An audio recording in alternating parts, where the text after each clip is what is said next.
네, 문재인 대통령이 기자회견에서 전쟁은 기필코 막을 것이다 라면서 다시 한번 이 한반도의 평화를 강조했습니다.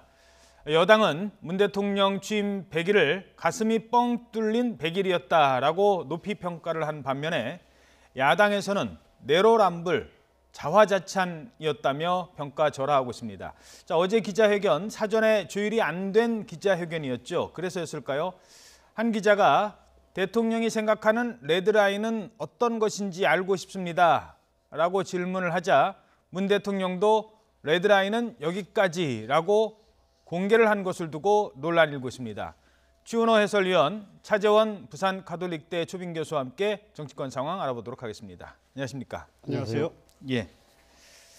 자, 먼저 어제 기자회견, 이른바 산무 기자회견이었다고 하는데 전반적으로 어떻게 평가하시겠습니까? 보통 대통령이 취임 100일을 맞아서 이렇게 기자회견하는 것은 일종의 이제 관례로 자리를 잡았습니다. 물론 이제 예외도 있습니다. 박근혜 전 대통령 경우에는 거의 1년이 지나서 한 경우도 있었고, 이명박 전 대통령 경우는 한 보름 정도 늦어지기도 했지만은 그래도 100일 정도라는 것이 어떻게 보면 새 정부가 출범해서 그 개혁의 또 새 정부의 구상 같은 것을 이제 직접 국민들한테 설명하고 대통령이 나서 설명하고 국민들도 그것을 듣고 싶어 한다라는 것 때문에 거의 이렇게 관례로 돼 있었는데, 과거에 기자회견을 하다 보면은 사전에 이렇게 출입 기자들이 질문 순서를 미리 정합니다. 그리고 질문도 뭘 하자라고 사전에 논의해서 이렇게 정하는 것이 일반적입니다. 거기에 맞춰서 대통령이 이제 청와대에서 준비를 하는 것이 일반적인데, 어제는 전혀 그런 사전 각본이 없었다라는 것이 특징이고요.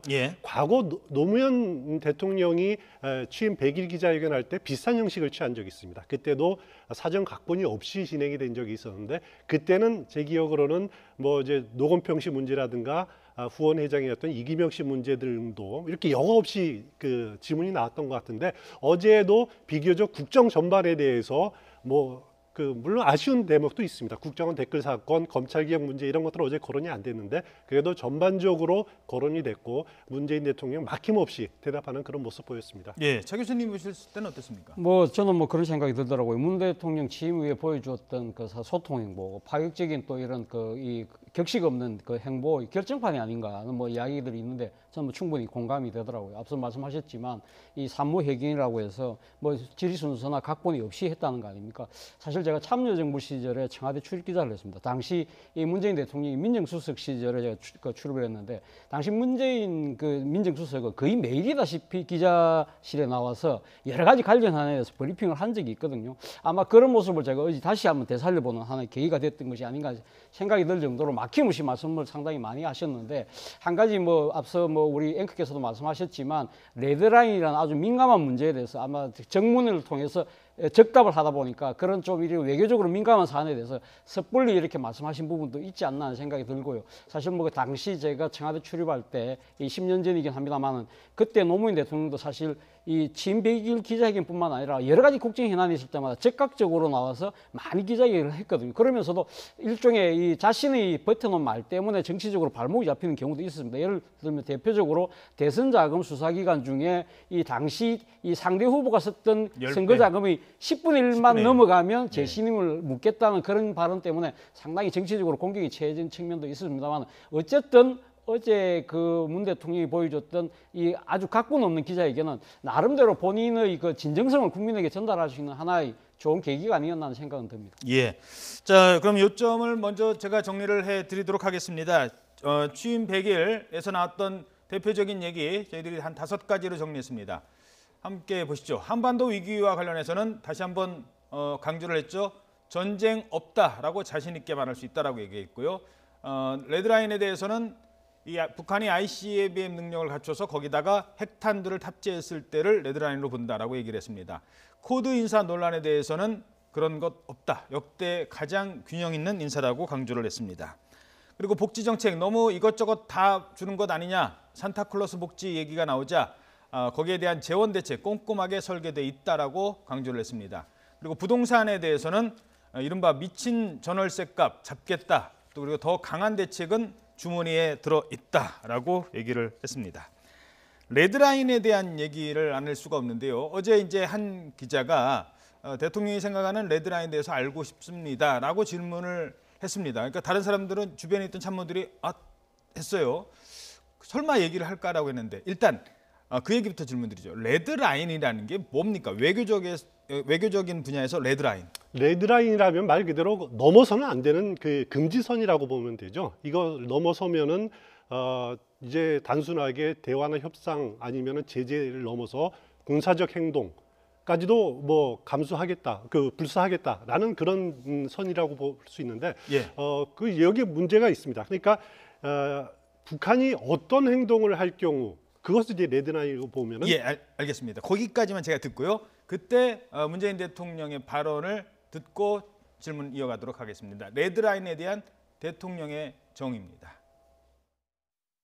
북한이 ICBM 탄도 미사일을 완성하고 거기에 핵탄두를 탑재해서 무기화 하게 되는 것을 레드라인이라고 생각합니다.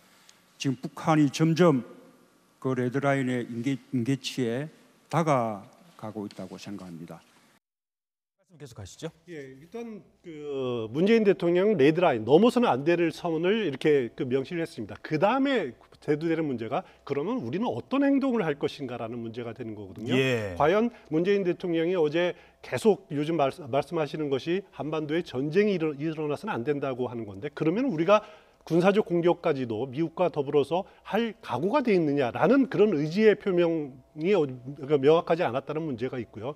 또 일각에서는 레드라인이라는 것이 이렇게 밝히면은 그럼 그게 무슨 레드라인이냐라는 그런 지적도 야당에서는 하고 있습니다. 그럼 북한이 ICBM에다가 핵무기를 탑재할 때까지 그러면 우리는 손을 놓고 있다는 거냐, 용인하겠다는 것이냐, 뭐 이런 공격도 하고 있고 나름대로 그 야당에서는 주장할 수 있는 부분들도 있습니다. 또 그리고 일각에서는 그럼 이것은 ICBM에 장착하겠다는 것은 미국을 겨냥한 것이다. 그럼 우리를 겨냥한 것은 스커드 미사일이나 노동 미사일일 텐데 그것은 핵탄두가 그 ICBM보다는 더 소요가 안 돼도 더 커도 가능한 건데 그것은 상당히 진척이 된 것 아니냐. 그러면 우리에 대해서는 레드라인 넘은 것 아니냐. 그런 이제 지적도 나올 수가 있는 상황입니다. 자, 일단 참고로 미국은 레드라인이 어디까지인지를 얘기하지 않고 있습니다.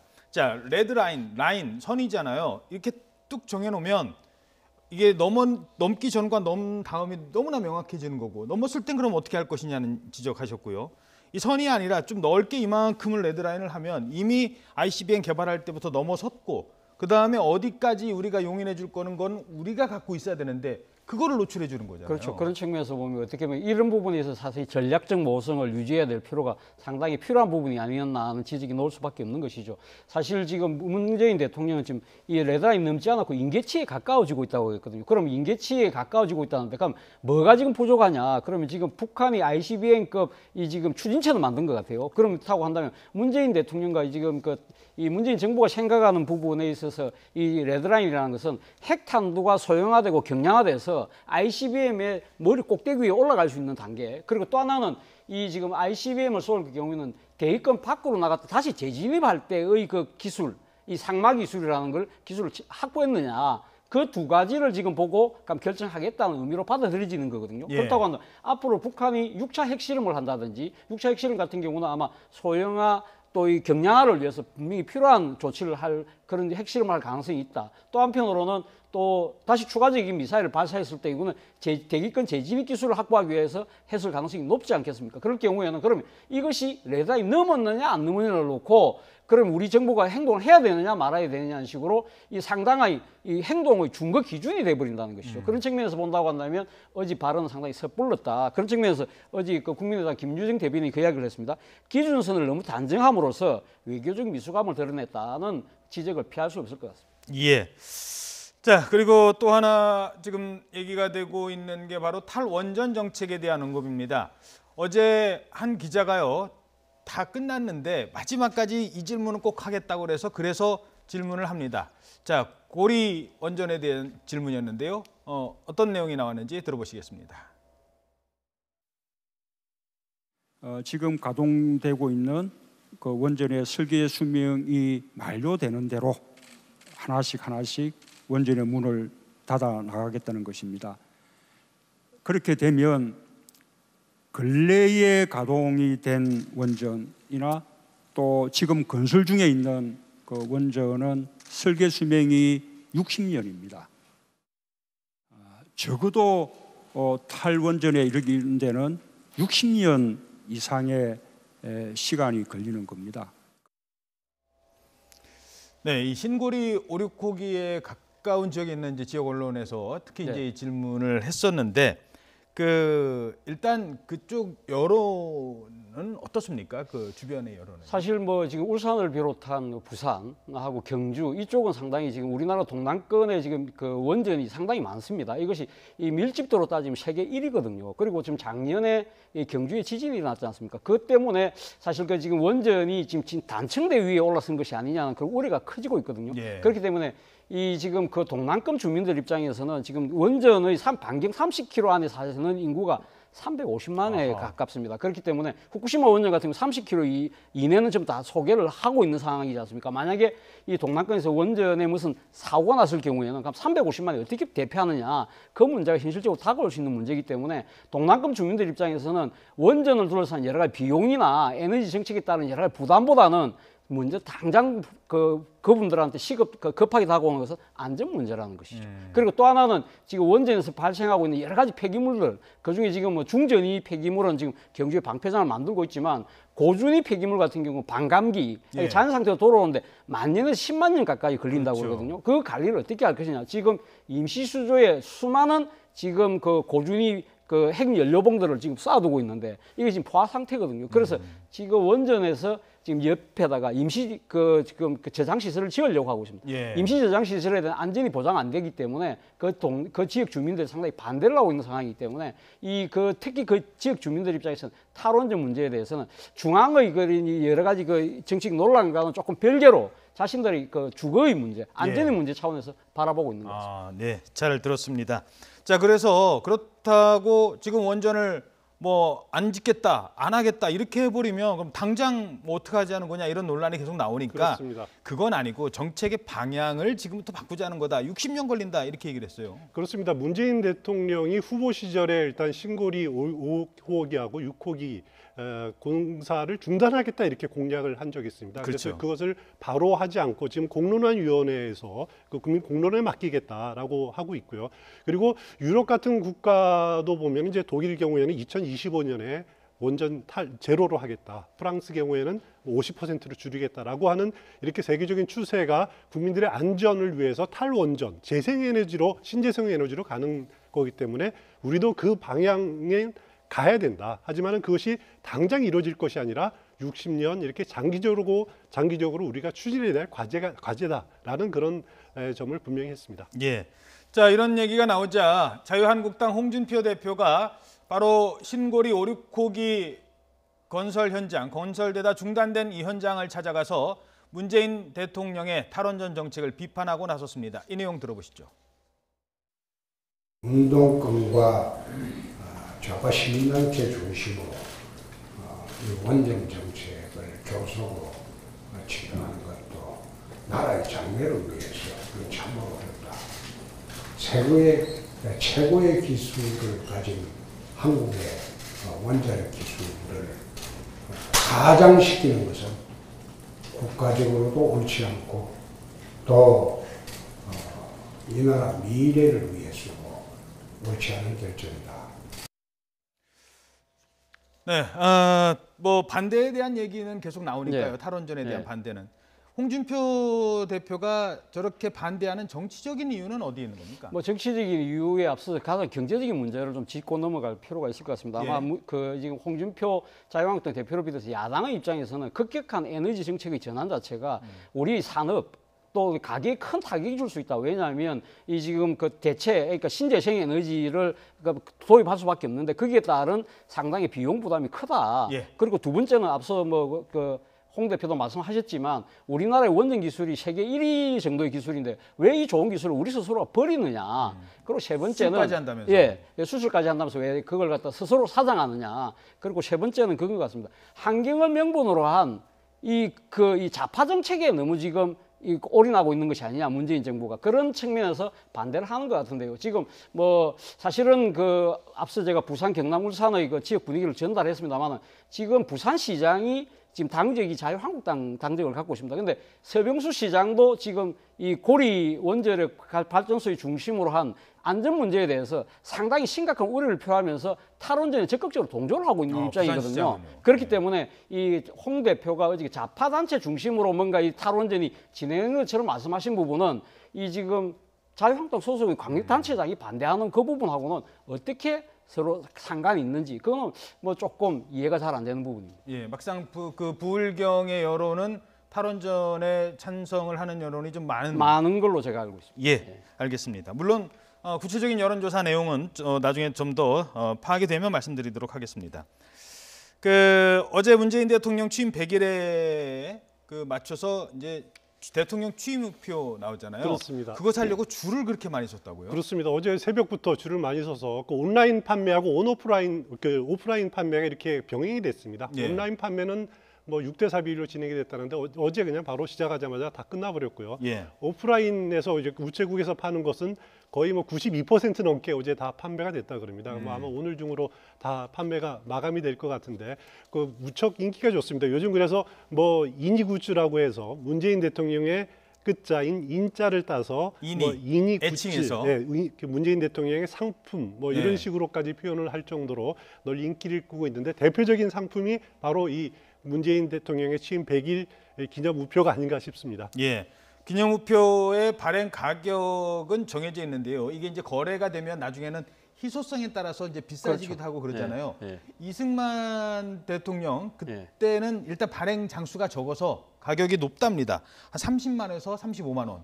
근데 박정희 대통령으로 가면 더 6만 원 내려가고 제일 싼 우표만 말씀드릴까요? 전두환 대통령 우표는 120원이라고 하네요. 그러니까요. 아무래도 앞서 말씀하신 것처럼 희소성과 역사성 그 측면에서 우표 수집가들 입장에서 그걸 평가를 하지 않겠습니까? 아무래도 뭐 이승만 대통령 하면 우리나라의 초대 대통령이니까 그리고 앞서 발행 장수도 적으니까 아무래도 희소성과 역사성이 뛰어날 수밖에 없는 거죠. 그리고 또 박정희 전 대통령 같은 경우는 박정희 전 대통령은 또 지지층이 또 아주 강범위하게 있다 보니까 그런 측면도 분명히 작용한 것 같고요. 전두환 전 대통령 같은 경우는 상당히 낮은 이유가 전두환 전 대통령은 재임 기간 중에 47번이나 우표를 발행했습니다. 그렇기 때문에 보니까 희소성 차원에서는 거의 상품 가치가 없는 셈인 것이죠. 그리고 또 하나는 또 역사적인 측면에서 봤을 때도 전두환 전 대통령 같은 경우는 여러 가지 역사적인 이 가오로 때문에 상당히 질타를 받고 있지 않습니까? 예. 그런 측면도 아마 작용한 것 같습니다. 알겠습니다. 자, 마지막으로 국민의당 지금 당대표 선거 지금 앞두고 있는데요. 요 얘기만 하겠습니다. 요즘 계속 논란이 되니까 그 중에 안철수 전 대표는 서울시장 출마하는 게 어떻습니까? 라고 그 이른바 이제 안철수계라고 하던 이현주 의원이 또 그런 얘기를 했어요. 그렇습니다. 지금 안철수 전 대표의 서울시장 사출론, 출마론이 나오고 본인도 여기에 적극적으로 부인하지 않고 있습니다. 그거는 일단 안철수 전 대표로서는 당면한 전당대회에서 자신이 출마 가능성을 이렇게 비워둬야지 수도권이라든가 여기에서 이제 지지표를 확보할 수 있다. 그 동력을 받을 수 있다라는 그런 이제 전략적 측면이 가장 큰 것 같습니다. 과연 내년에 6월 13일 지방선거에 나올 것인가는 뭐 아직은 저는 이제 예단하기에는 너무 이른 단계라고 생각이 드는데 그렇지만 일각에서는 안철수 전 대표가 지난 대선 과정에서 패배했던 원인 중에 하나가 국정 운영 능력 또 행정 경험이 부족한 부분이 많이 있지 않느냐 그런 부분들을 채우기 위해서라도 이번에 서울시장에 도전을 해서 역량을 키워야 되는 것 아니냐라는 주장도 있습니다. 아마 본인도 그 문제를 무겁게 받아들일 것 같고요. 또 하나 측면이 안철수 전 대표가 서울시장에 나오면은 바른정당과 수도권에서 선거 연대가 아주 수월하지 않겠느냐, 동력으로 작용하지 않겠느냐 아하. 그런 점들이 아마 계속 이야기가 나올 가능성이 높습니다. 네, 정확하게 그때가 언제였는지 몇 년 전인지 기억이 안 납니다만 박원순 서울시장이랑 예. 단판을 지었던 그 시절이 있었잖아요. 2011년도. 예, 2011년도. 예. 그때로 이제 어떻게 보면 다시 돌아가는 건데 돌고 돌아서 결국 다시 서울시장 출마를 한다는 건데 요거만 질문드리죠. 이렇게 되면서 지금 여권, 그러니까 뭐 민주당 쪽에서는 또 안 그래도 셈법이 복잡한데 서울시장 대항마를 누가 놓을 것인가 더 복잡해질 것 같아요. 더 복잡할 수 있죠. 그러니까 만약에 안철수 이 후보가 만약에 이제 서울시장에 출마할 경우에는 아마 여건으로서 셈법이 상당히 복잡할 수밖에 없습니다. 지금 당장 박원순 시장 입장에서는 정치적 빚이 있지 않습니까? 그렇기 때문에 3선에 도전하는 명분 자체가 조금 많이 약해질 가능성이 있고, 예. 그리고 또 박원순 시장이 안 나온다고 하면 그럼 대안은 누굴 낼 것인가를 놓고 상당히 격렬한 안에 내부적인 논쟁이 불가피해 온 측면이 있습니다. 사실 2006년도 참여정부 시절에 지방선거에 참패를 했거든요. 참패를 함으로써 그냥 그때 참여정부의 국정장악력이 완전히 동력이 상실하면서 결국 열린우리당 분당, 나아가서는 열린우리당 해체로까지 가버렸기 때문에 아마 문재인 정부 입장에서는 내년 지방선거 반드시 이겨야 되고, 그 첫 번째 타겟은 아무래도 서울시장이지 않겠습니까? 그렇다 보니까 이 서울시장 카드 부분에 대해서는 상당히 안철수 후보가 나올 경우에는 거기에 대한 대비가 아마 만만치 않을 것 같습니다. 예, 알겠습니다. 여기까지 듣도록 하겠습니다. 주은호 해설위원, 차재원 교수였습니다. 두 분 고맙습니다.